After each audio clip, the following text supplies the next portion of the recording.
Diễm xin chào cô chú, anh chị, các bạn và các em. Diễm thấy mình luôn thích những cái công thức nào mà đơn giản làm dễ thành công.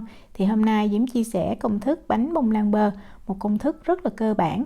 Nhưng nếu mình điều chỉnh lại và cho thêm một số nguyên liệu sẽ làm tăng thêm hương vị cho bánh, giữ cho bánh được mềm ẩm rất là lâu. Công thức bánh bông lan chanh bơ này là một ví dụ. Cách làm như thế nào thì bây giờ mình cùng vào bếp nướng bánh với Diễm nha. Bánh bông lan bơ thường mình dùng khuôn hình chữ nhật, một khuôn lớn hoặc là những cái khuôn nhỏ. Thì Diễm dùng 3 cái khuôn nhỏ này, cái kích thước Diễm ghi ở phần miêu tả video. Hoặc mình cũng có thể dùng những cái khuôn oval nhỏ như vậy. Nếu mà khuôn oval nhỏ cho một công thức thì mình cần 8 cái khuôn. Khuôn mình sẽ dùng bơ lạc và mình thoa đều như vậy để khi mà bánh lấy ra được dễ dàng.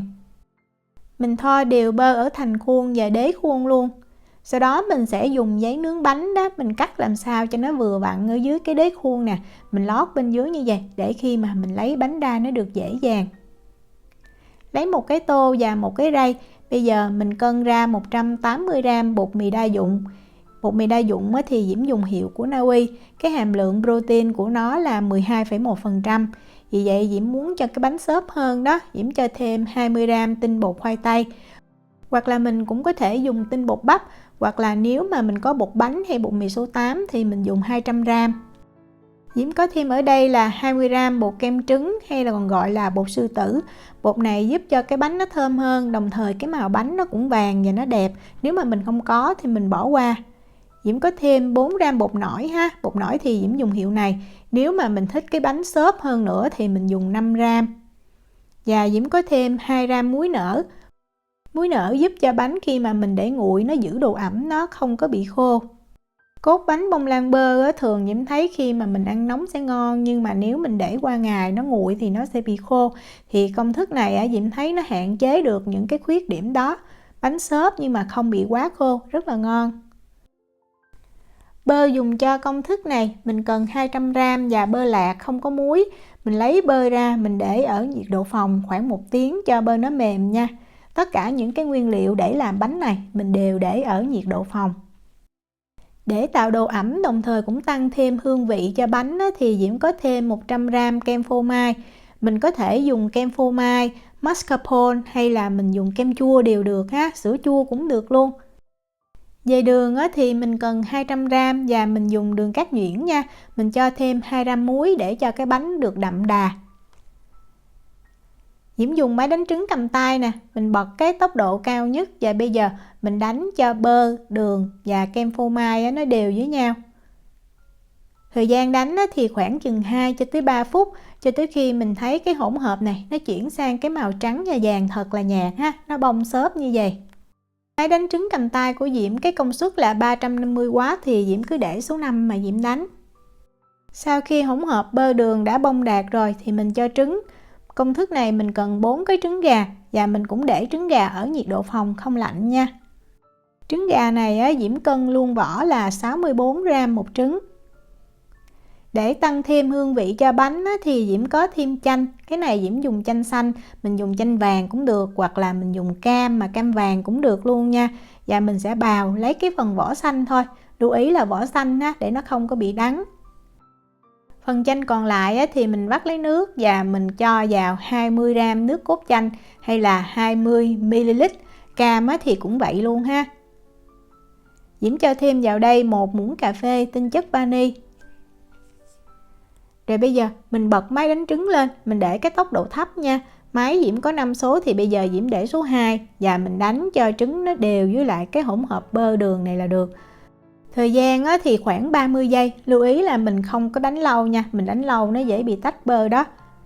Cái này là Diễm giữ nguyên cái thời gian mà Diễm đánh luôn. Khi mà mình thấy cái hỗn hợp vừa đều là mình ngưng liền. Đối với bánh bông lan bơ này, nếu mà mình dùng cái máy stand mixer mình có thể dùng cái cây guốc chỉ khô để mình đánh bánh cũng được. Rồi mình cho liền cái hỗn hợp bột mà hồi nãy mình đã rây mịn vào. Bật máy lên, mình để tốc độ thấp nhất là số 1. Mình đánh đều tay theo một chiều cho bột nó hòa đều vào cái hỗn hợp bơ trứng đường. Thời gian cũng rất là nhanh nha, khoảng 30 giây thôi. Mình đừng có đánh lâu, sẽ làm giảm đi cái độ xốp của bánh khi mà mình nướng chín. Khi mà Diễm thấy cái hỗn hợp bột khô nó vừa đều á, là Diễm ngưng liền. Diễm cũng giữ nguyên cái thời gian mà Diễm trộn bột cho mình xem. Đó, cái hỗn hợp nó sẽ đặc và nó sệt như vậy.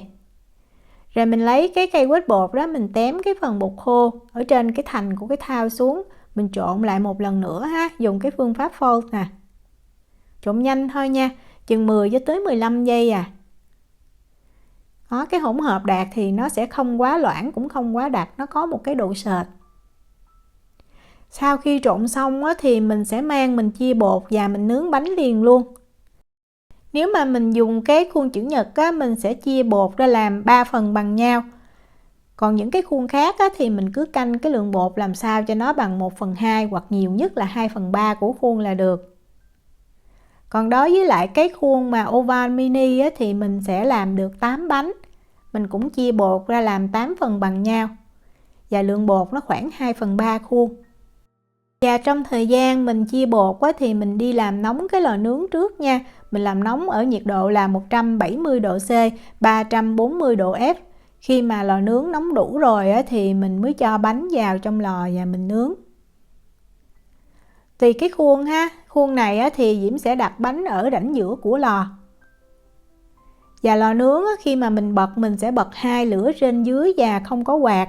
Mình nướng ở cái nhiệt độ 170 độ C, 340 độ F trong khoảng thời gian từ 35 cho tới 40 phút.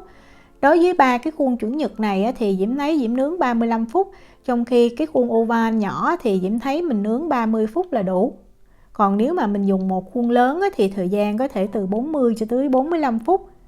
Khi mà mình thấy bánh nó nở và nó nứt ra như vậy, mình dùng cái que mình xiên vào đó ngay giữa bánh. Mình thấy cái que khô ráo là cái bánh nó chín. Bánh vừa lấy ra thì mình nên đợi nguội khoảng chừng 10 cho tới 15 phút thì mình hãy lấy ra khỏi khuôn ha. Như vậy thì dễ dàng hơn.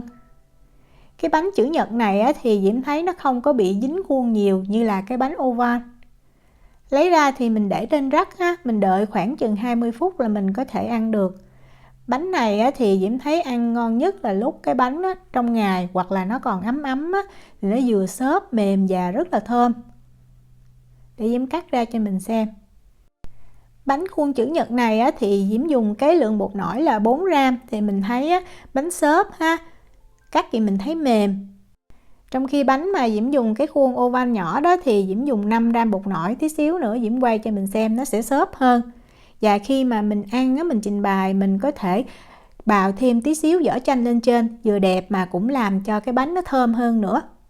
Bánh này ăn không hết thì mình cứ bọc lại cho kín và mình bảo quản ở nhiệt độ phòng nha, bánh sẽ ẩm không có bị khô. Diễm chúc cô chú, anh chị, các bạn và các em làm được bánh thiệt là ngon. Nếu mà có thắc mắc gì thì cứ để lại lời nhắn hoặc là gửi tin nhắn cho Diễm. Diễm cảm ơn sự quan tâm theo dõi video rất là nhiều. Hẹn gặp lại trong những video tiếp theo. Chào tạm biệt.